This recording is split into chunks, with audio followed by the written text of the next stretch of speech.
These are the new AirPods with spatial audio.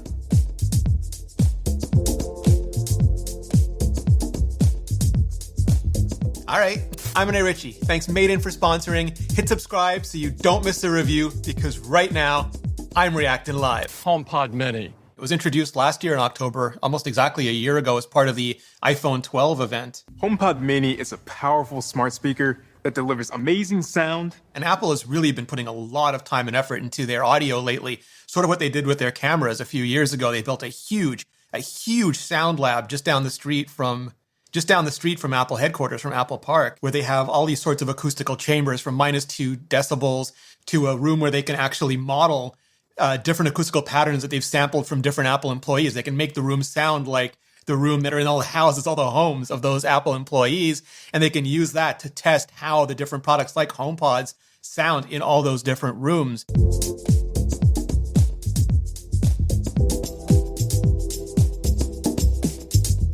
So it's not new HomePod Mini hardware. It's not a new HomePod Biggie, which I think a lot of people, given how much the pricing for OG HomePods is on eBay these days, have been asking for, begging for. HomePod Theater, something that replaces the Apple TV and provides Dolby Atmos sound. A HomePod with an iPad attachment, a dock, or just a screen to use in your kitchen or your bedroom. It doesn't look like there's new hardware now, but it does look like there's new colors. We infuse color into every element, from the beautiful mesh fabric to the tinted touch surface to details like the volume icons and moving cable. Apple is really going to color on their commercial line, their consumer lineups, not on the pros. It's not that pros don't like color or want color. We like color and we want color, but it's distracting. If you're trying to do photo editing and there's color in your vision, it can really change the way you perceive the color in the photo or the video. So you want to keep that stuff interface colors, grays, different shades of grays, so that it doesn't distract you. It doesn't literally change the cones in your eyes. But for consumer products, for things that are fun, you aren't doing pro work on, color is absolutely not just a differentiator, but a feature. Hey Siri, set a reminder to buy wood glue. Okay, Jordan, add it to reminders. Apple is pushing Siri heavily here, so I really hope that means that they even lost some features recently with the shipment of iOS 15, iPadOS 15. They cut back on things like accessing your mail, which was hugely impactful to the accessibility community. It was a real negative to them. It hurt them.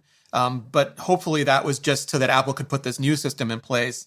But they've run out of sort of free credits when it comes to Siri. They have to absolutely deliver. These new colors join white and space gray and will be available for just $99, starting in November. Same as the original HomePod Mini. We want to bring the full spatial audio experience to even more of our customers. So today, we are excited to announce the third generation of our most popular AirPods. So it sounds like finally they're getting a little bit of event time, which they haven't gotten since 2016, since the original. Like I mentioned, the AirPods Pro and the AirPods Max were both announced in press releases. They weren't announced on stage.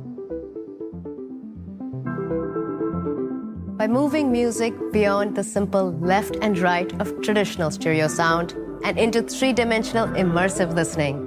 Going back to the new Dolby Atmos feature, the spatial audio that Apple's been adding to almost all of their audio products, which sort of uses temporal, what's the right word for it? Temporal phasing. They mess with time to mess with sound, to adjust where it feels like the sound is coming from in a 3D soundstage around you. There's two kinds of basically spatial audio right now. One is where the object doesn't move, and as you move, the sound moves with you.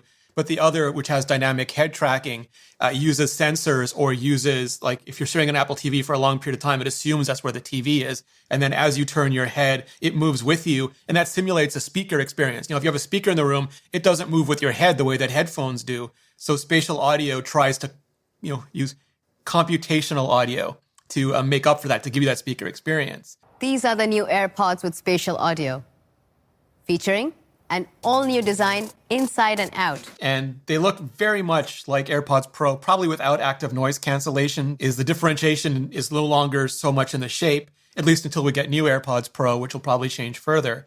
But it's in the feature set. To deliver the best sound quality, we designed a brand new low distortion driver created just for the new AirPods to provide powerful bass and crisp, clean, high frequencies. They look very much like AirPods Pro, except they do not have the different silicon tips on them. They have sort of the traditional one-piece design of the previous EarPods, going all the way back to the EarPods, and then the first generation, second generation AirPods Nothing, the non-Pro, the non-Max, AirPods Amateur, whatever you want to call them. Now, some people were scared that Apple would actually put silicon tips on here because as much as some people love silicon tips like I do, they help keep the AirPods in my ears. Other people don't like anything in their ear. It feels painful. It feels intrusive. And they really hope that Apple would keep that original AirPod design. So for them, luckily, Apple's doing the best of both worlds now. You'll be able to get the AirPods 3 with this design, or you'll be able to get the AirPods Pro with the silicon tip design. Workouts or a jog in the rain, the next generation AirPods are sweat and water resistant. And they're including adaptive EQ, which some people love and some people hate. Some people hate it because they're used to doing EQ for themselves. Either they have specific taste or specific needs, and they want to be able to change the EQ on their own. Whereas what adaptive EQ does is it takes over that. You lose that feature, but you gain the ability for the AirPod to do modeling of your ear. So it actually makes an acoustic model inside your ear and then adjusts the EQ for the unique shape of your ear, even as you move and change, like as it goes further in or out, or you're talking or not talking. It just makes sure that the sound stays the same regardless of the shape of your ear. So it's a much more advanced feature, but you do lose out on that traditional EQ. And Apple hasn't been able to marry them both. It hasn't been able to let you adjust the EQ while they keep up the adaptive EQ going. And to extend your experience, we increase the battery life for up to 6 hours of listening time. Or, if you're in a hurry, 5 minutes of charge time gets you around an hour of use. And of course, the convenience of the charging case giving you an additional 4 full charges. If you use it like I do to listen to mostly mono audio podcasts and audiobooks, you can just swap back and forth and basically never stop using them. Even more convenient, we added MagSafe and wireless charging to the case, which was what Apple introduced with the iPhone 12 last year. So if you have a MagSafe charger for your iPhone, these will work with that. And we have spatial audio, new Apple custom driver, longer battery life, personal engraving, and now notifications with Siri. All of this for $179. Oh, but the second generation AirPods are now down to $129, which is good, which is going to push them even further, which is exciting because they're already a meme. So this is just going to make them what? More memeable? More of a meme? Brokey meme? I don't know. You call me. This is our new AirPods lineup, starting at just $129. Gonna have to wait for the complete review to see how they really live up to expectations. But something I know is amazing right now is today's sponsor, Made In. Yeah, I cook. I love it. It's alchemy. And Made In has worked with renowned chefs and artisans to produce some of the world's best pots and pans. They've seriously elevated my game because they distribute heat evenly. They work great from stove to oven. They're perfectly balanced, as all things should be. And they're just super beyond strong and durable. Made In just delivers it all with premium kitchen tools available directly to you without the markup and with a lifetime guarantee. And right now, because you're watching this video, Made In is offering 15% off your first order. That is the best discount available anywhere online for Made In. Just go to madeincookware.com/Renee and use promo code Renee for 15% off your first order. That's madeincookware.com/Renee, promo code Renee. Clicking on that button just really helps out the channel, and so does hitting up this playlist for more, just way more on everything Apple's announcing. So hit it up, and I'll see you in the next video.